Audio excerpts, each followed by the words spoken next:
let's see, we're going to go over experimental surveys and observational studies.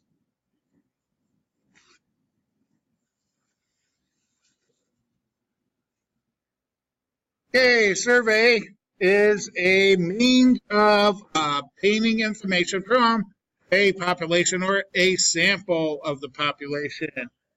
Most of you guys going on to statistics will probably do more of a sample, because to try to get data from an entire population is kind of hard.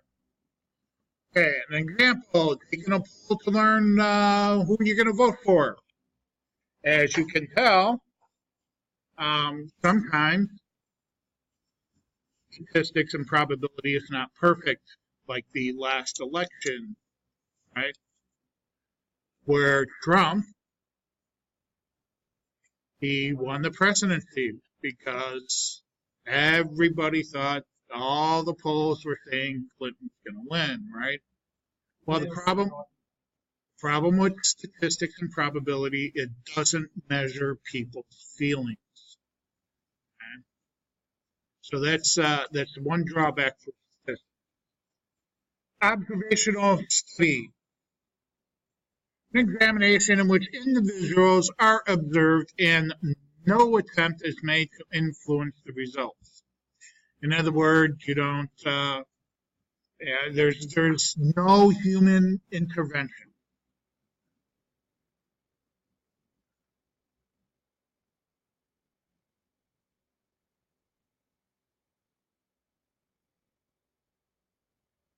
Okay, we're in a group of 100 people, 50 who have been taking a treatment, collecting, analyzing, and interpreting the data.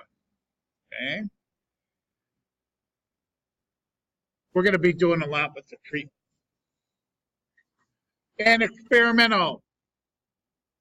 Experimental is an operation where something is intentionally done to people, animals or objects, and then the response is observed. What's the biggest experiment done in today's world? That's right, drug companies where they hand out placebos, right? This is where you're manipulating one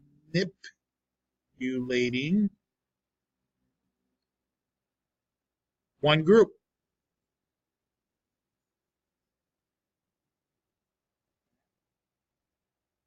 All right, let's go through these at least a couple of these examples.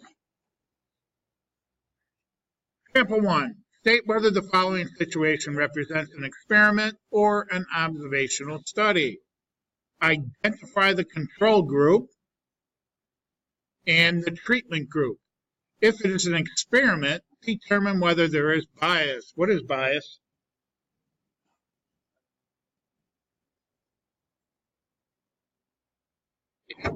You kind of know what's going to happen, right? Bias.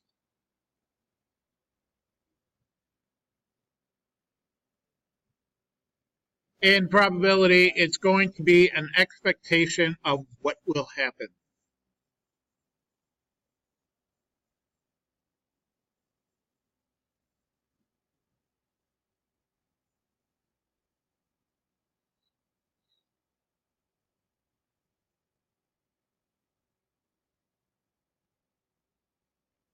Okay. Find 20 adult ducks, half which are domesticated, and compare their weights. First of all, out of all three of these, what is this? You're just going to look at them and compare weights. It's an observation, right? An observation. And if it's an observation, we're supposed to identify the control group. We have two groups here, right? Wild and domesticated. What's going to be our treatment group and our control group?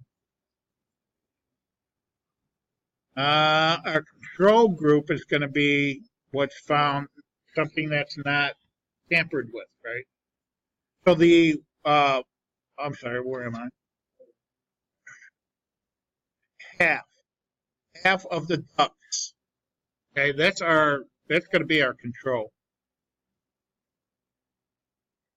our control group. We're not doing anything to them. Okay? The domesticated, that's going to be our treatment, right? Somewhere along the line, somebody did something to some ducks that made them domesticated.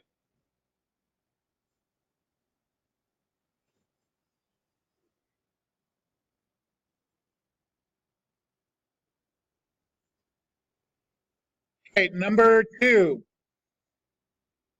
Determine whether the following situation calls for a survey, an observational study, or an experiment. Explain the process.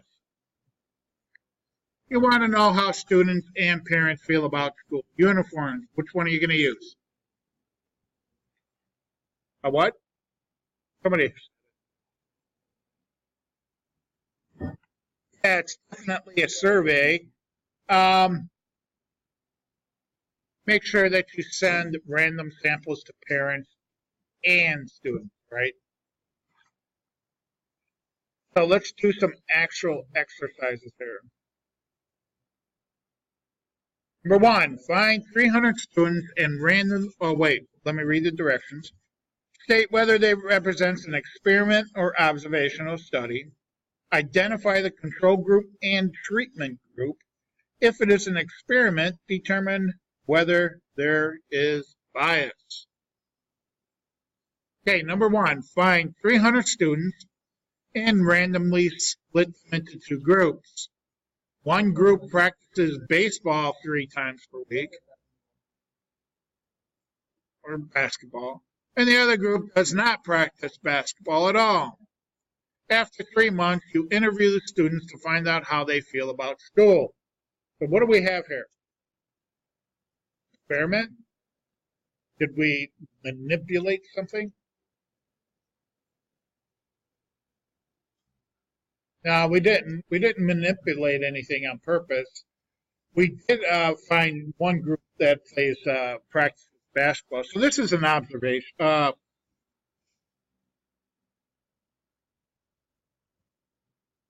sorry. Yeah, you're right. It would be an experiment. One group practices and the other does not. That's an experiment. Is this bias? Now we're going to ask them how they feel about school. Is this going to be bias? How? What's going to happen here? What do you know?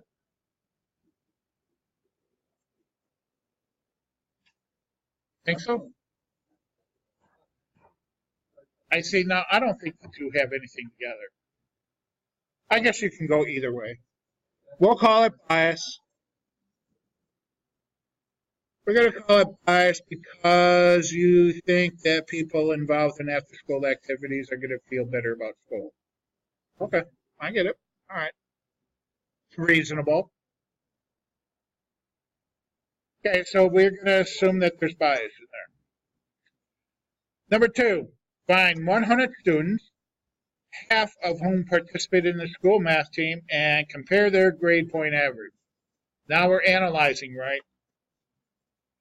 What do we have here? Yeah, this is definitely observation. What's our control group?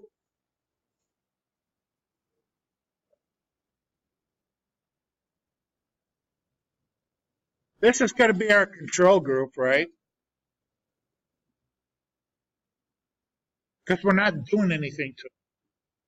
Our treatment group is the math team. That's the treatment.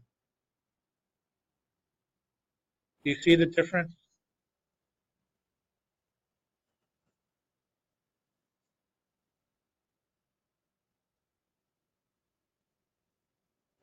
Let's keep going. Causation and correlation. Correlation is when one event happens, the other is more likely. In other words, if you see a pond frozen, it's more likely to snow because it's wintertime, right? Correlation. Unless, of course, you live in Illinois and it's the end of April and we have a blizzard. Causation. One event is a direct cause of another event. Turning on the light makes the room brighter. That's a direct causation. All right, number one.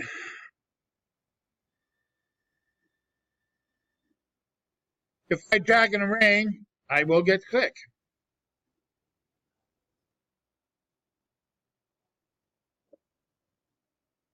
So the argument for both. Causation. Is this, if I jog in the rain, I will always get sick. That causes sickness. It's not true, so it's going to be correlation. Correlation. Okay? Because, as you guys know, it's caused by viruses, right? You guys spread your germs and diseases to us teachers, and us teachers get sick from you guys. Now that would be causation. All right, so this is going to be correlation.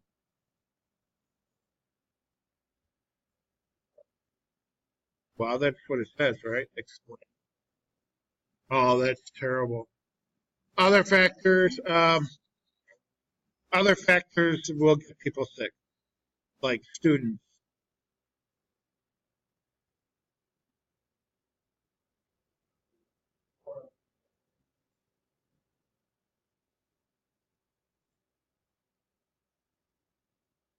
And I'm going to put an example here, like students that come to school sick.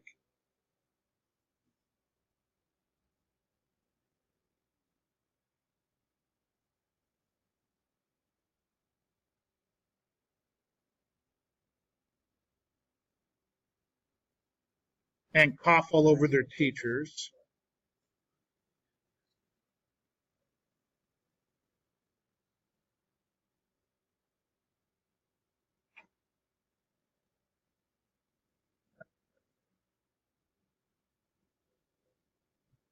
I'm not sure because it's been 45 years ago since I learned. Studies have shown that eating more fish will improve your math grade. That's definitely correlation. Like homework.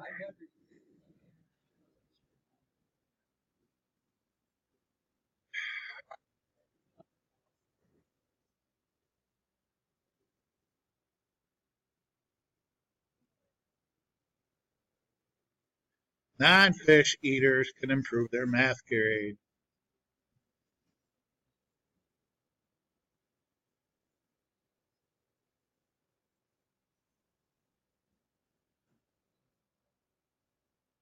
Okay, number 3.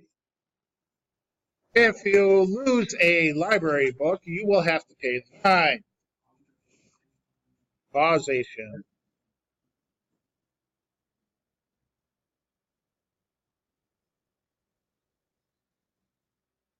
You only get fined when you lose the book.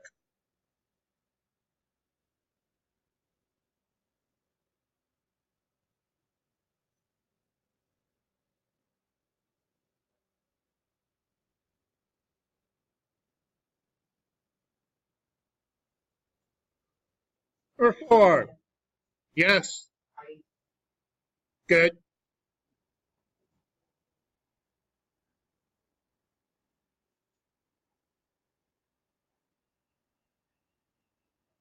Sure, no problem. All right.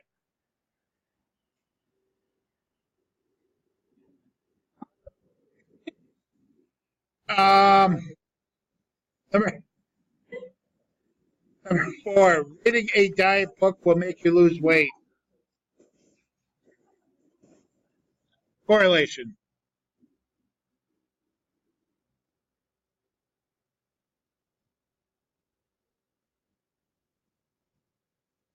Other factors, right?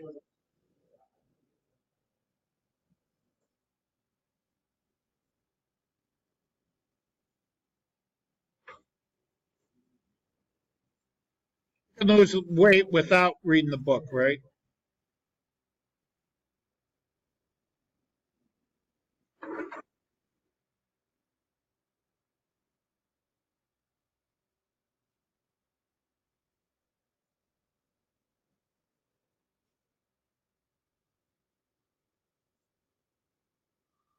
What are you doing? Are you paying attention at all? You have a test on this. Oh wait, never mind. All right, number 5. If you miss a day of school, you will or I will not earn the attendance award.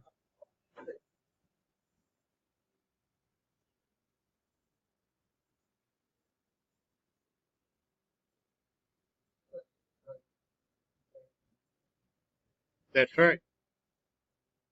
You miss a day,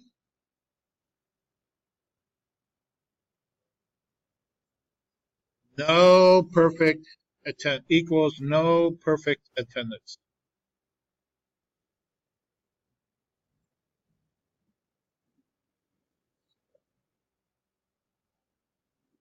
And the last one I'm doing, opening or owning an expensive car will make you earn lots of money.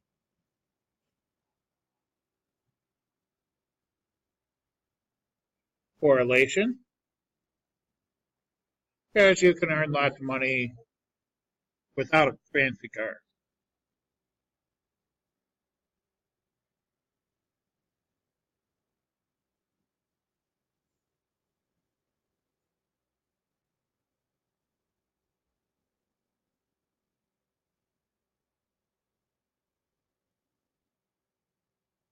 Okay, you have your homework assignment.